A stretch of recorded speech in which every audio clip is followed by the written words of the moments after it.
Viral, penjual durian mirip Ferdy Sambo, Sambo turun kasta.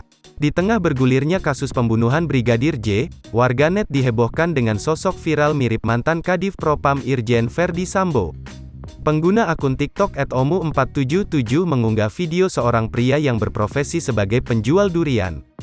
Dalam video tersebut si penjual sambil mengambil buah durian, sadar bahwa dirinya divideokan, ia pun tampak tersenyum sambil mengupas buah durian.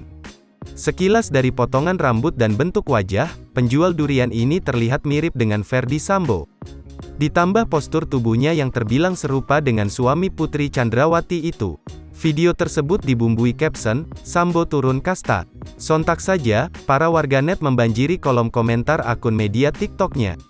Video yang diunggah akun @omu477 telah ditonton sekitar 1 juta kali di akunnya dan mendapat puluhan ribu suka. Jangan lupa subscribe, share, komen, dan like ya!